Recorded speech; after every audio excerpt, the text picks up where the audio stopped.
পটল দিয়ে বানিয়ে ফেলুন খুবই সুস্বাদু এই সর্ষে পটল। একবার খেলে কিন্তু বারবার খেতে ইচ্ছে করবে। পটলের স্বাদ যে এত ভালো হয় এই রেসিপি বানিয়ে না খেলে কিন্তু বিশ্বাস হবে না।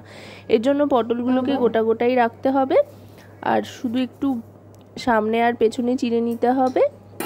আর মাখিয়ে নিচ্ছি এতে ভালো করে নুন। এখানে মোটামুটি 500 মতো পটল রয়েছে।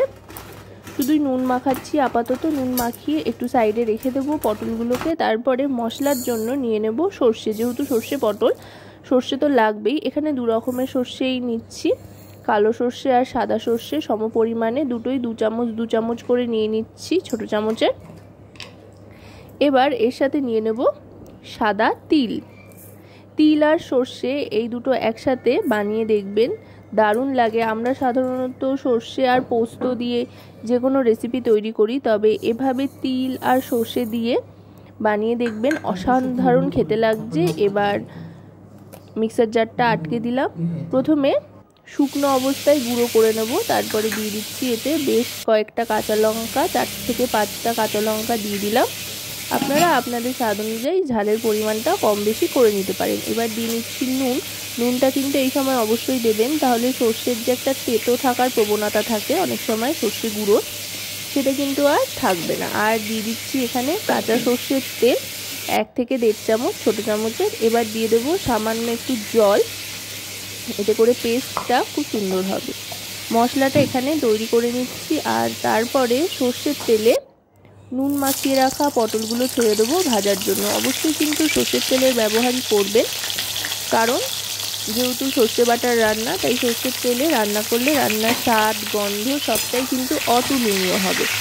এবার ভালো করে পটলটা ভেজে নেব। পটলটা কিন্তু একেবারে 100% ভেজে নেব, একদম নরম করে ভেজে নিতে হবে। ঠিক এভাবে আমি দুটো ব্যাচে সমস্ত পটলগুলো ভেজে একে একে তুলে নিচ্ছি। পটলটা কিন্তু ঠিক এভাবেই লালচে করে ভেজে নিতে হবে।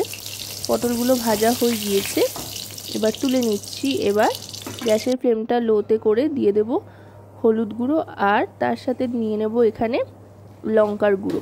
এখানে কাশ্মীরি রেড চিলি পাউডার ব্যবহার করছি, যেহেতু অনেকগুলো কাঁচা লঙ্কা মশলায় ব্যবহার করেছি, তাই এখানে কাশ্মীরি রেড চিলি দিলাম আর তার সাথে সামান্য একটু জল দিয়ে দিলাম, এতে করে মশলাটা মেশাতে সুবিধা হবে। এবার দিয়ে দিচ্ছি সর্ষে আর তিল বাটা, যেটা একটু আগে তৈরি করে নিলাম, সেটা দিয়ে এবার ভালো করে মেশাতে থাকবো গ্যাসের ফ্লেমটা মিডিয়ামে রেখে। মশলা থেকে তেল ছাড়তে আরম্ভ করলে এবার দিয়ে দেব একটু জল। এই জলটা কিন্তু মশলার বাটি ধোয়া জল। জলটা দিয়ে আরও খানিকক্ষণ কষিয়ে নেব। এবার দিয়ে দেব টক দই।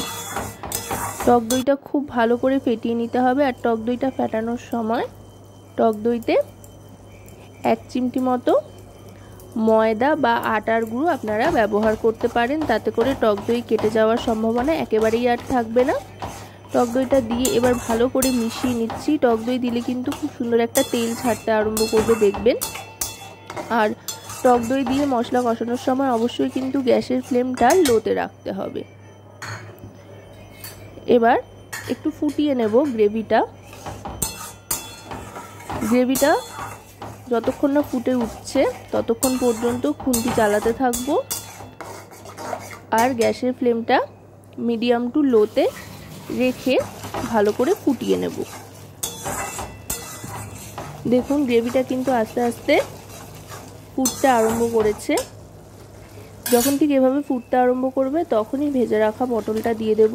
গ্রেভি ফুটে ওঠার আগে কিন্তু পটলটা দিলে দইয়ের একটা কাঁচা গন্ধ থেকে যাবে, যেটা কিন্তু মোটেই ভালো লাগবে না। তাই গ্রেভিটা ভালো করে ফুটিয়ে নিয়ে তারপরেই পটলটা দেবেন, তাতে করে দইয়ের কোনো রকম কাঁচা গন্ধ থাকবে না, শুধু দইয়ের সুন্দর একটা টেস্ট থাকবে। এবার মশলার সাথে ভালো করে পটলটাকে মাখিয়ে নিচ্ছি।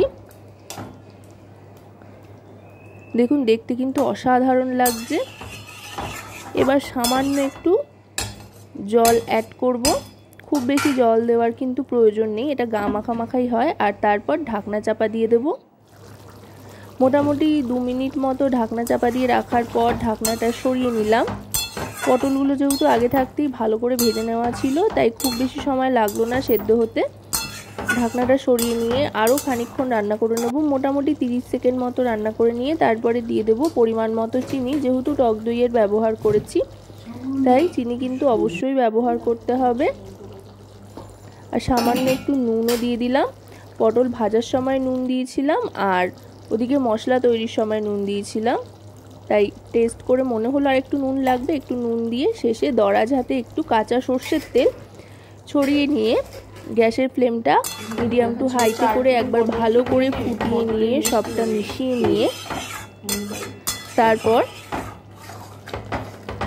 এটাকে অফ করে দিয়ে গ্যাসের ফ্লেমটা 1 মিনিট মতো ঢাকনা চাপা দিয়ে স্ট্যান্ডিং টাইমে রেখে দেব।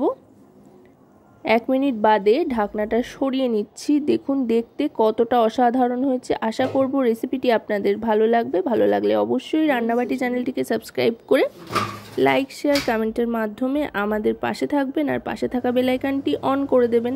এবার সার্ভ করে দিলাম গরম গরম ভাতের সাথে খাওয়ার জন্য এই দারুণ স্বাদের সর্ষে পটলের রেসিপি।